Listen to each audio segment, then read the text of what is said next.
नमस्कार मित्रांनो, या व्हिडिओच्या मार्फत आपण मराठवाडा, विदर्भ व पश्चिम महाराष्ट्रातली पीक विम्याच्या पेंडिंगमध्ये राहिलेली जेवढे शेतकऱ्यांची संख्या आहे, या शेतकऱ्यांच्या जिल्ह्यांच्या ज्या काही याद्या प्रकाशित झालेल्या आहेत व या प्रकाशित याद्यांमध्ये गावांची नावे देखील आहेत व या याद्या प्रकाशित होऊन रक्कम जाहीर झालेली आहे व रक्कम किती तारखेला तुमच्या खात्यावर जमा होणार याच्या संबंधित हा व्हिडिओ असणार आहे। तर या व्हिडिओमध्ये कुठेही मी व्हिडिओच्या आधीमध्ये ही या 2-3 जिल्ह्यांची रक्कम जी जमा होणार आहे त्याची तारीख सांगण्याचा प्रयत्न करणार आहे, म्हणजे तारीख सांगणार आहे। तर तुम्ही व्हिडिओला काळजीपूर्वक बघा।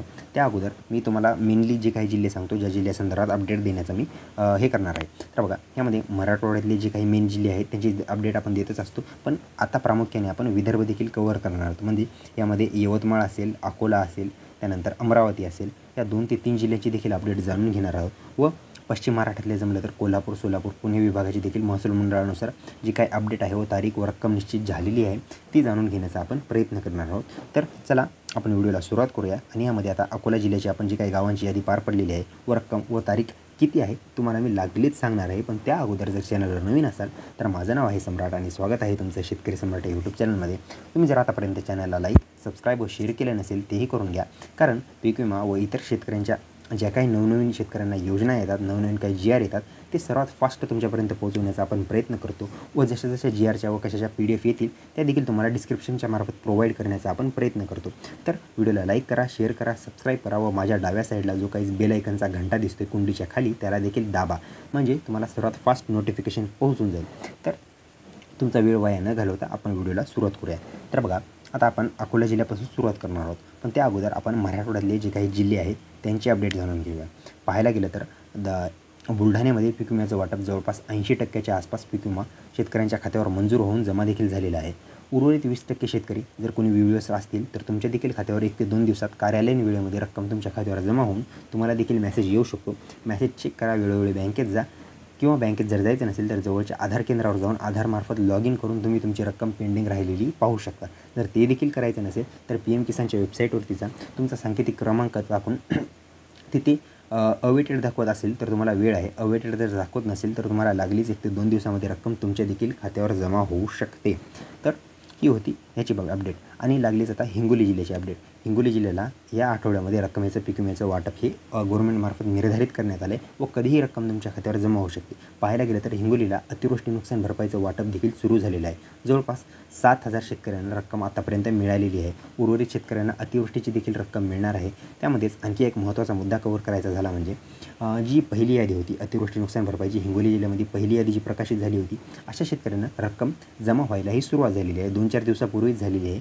ती देखील तुम्हाला वेळोवेळी मी अपडेट देत आहे व लागलीच दुसरी यादी आली म्हणजेच 20 तारखेच्या नंतर उर्वरित शेतकऱ्यांना देखील रक्कम खात्यावर जमा होणार आहे, 100% जमा होणार आहे। याबाबत तुम्ही दक्षता घ्या। EKYC सर्वात महत्त्वाचा मुद्दा।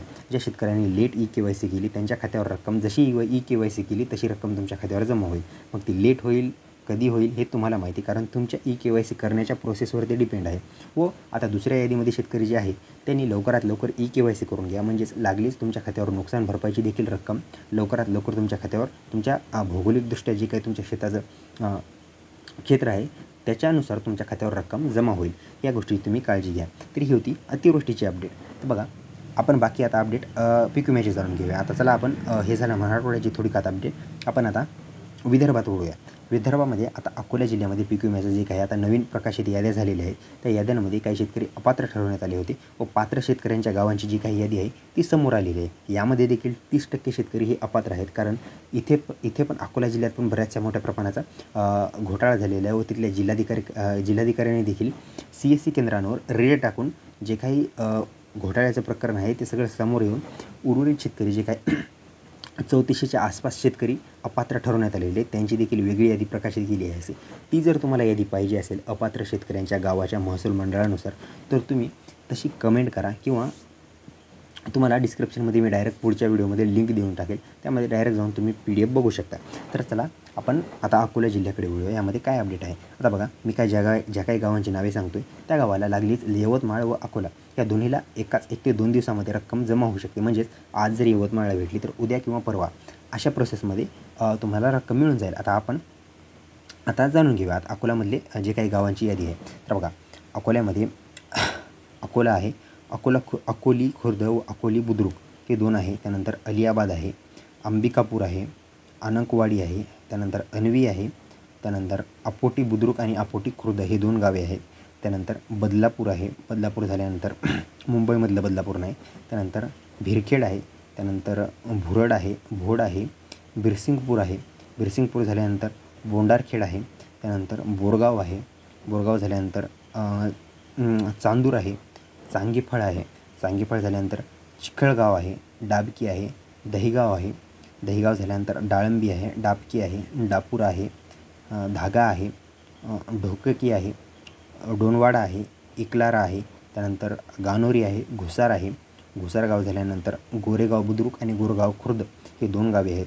त्यानंतर हाटळा आहे, हिंगणा आहे, त्यानंतर हिगमा तामसवाडी आहे, हिंगणा बारलिंग आहे, त्यानंतर हिंगणी बुद्रुक आहे, त्यानंतर जळापूर आहे, खानाडी आहे, कांचापूर आहे, कांशीवानी आहे, त्यानंतर कापशी रोड आहे, कापशी तळाव आहे, त्यानंतर काटी आहे, काट्यार आहे, काट्यार झाल्यानंतर खाकडी आहे, कांभोरा आहे, कांभोरा झाल्यानंतर खराब बुद्रुक आणि खराब खुर्द ही 2 गावे आहेत.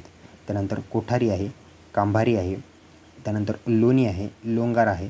असे गाव आहेत जे परत म्हणजे नाव रिपीट होऊ शकतं व असे देखील गाव आहेत की एकाच गावाचे एकच गाव नाव सेम पण जिल्हा वेगळा असे देखील गाव आहेत. तर ह्यामध्ये तुम्ही चूक करू नका. पाहायला गेलं तर आता लोणी पुण्यामध्ये देखील एक येतं व बाकी दुसऱ्या जिल्ह्यामध्ये लोणी नावाचे लोणी खुर्द व लोणी बुद्रुक असे 2 गावे आहेत. तर यामध्ये तुम्ही चूक करू नका.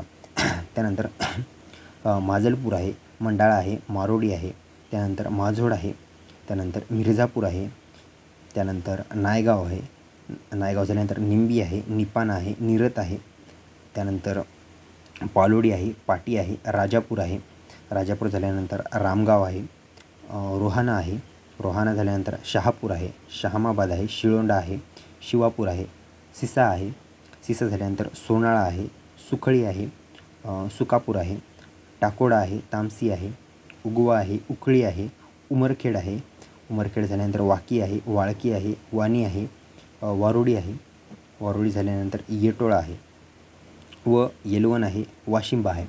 तर एकंदरीत पाहायला गेलं तर जवळपास 90च्या आसपास गावांची यादी ही सध्या प्रकाशित झालेली आहे. यामध्ये उर्वरित शेतकऱ्यांची म्हणजे अपात्र शेतकऱ्यांचं इन्व्हेस्टिगेशन झाल्यानंतर त्यामध्ये देखील काही शेतकरी पात्र होतील. ती यादी मिळून एकंदरीत सर्व गावांची जवळपास 110 गावांची यादी लवकरच प्रकाशित करण्यात येत आहे. त्यासाठी तुम्ही चॅनलला व्हिजिट करून ठेवा, वेळोवेळी चॅनलला बघा. जशी जशी यादी येईल तशी तुम्हाला कळवण्यात येईल. तर व्हिडिओ महत्त्वाचा वाटला असेल, आवडला असेल तर व्हिडिओला लाईक करा, जास्तीत जास्त शेअर करा, सबस्क्राईब करा. तर चला अशीच महत्त्वाची माहिती घेऊन भेटूया पुढच्या व्हिडिओमध्ये. कुठल्या जिल्ह्यासंदर्भात अपडेट घ्यायची ते देखील सांगा. तो जिल्हा घेऊन आपण नक्कीच भेटूया. तोपर्यंत धन्यवाद.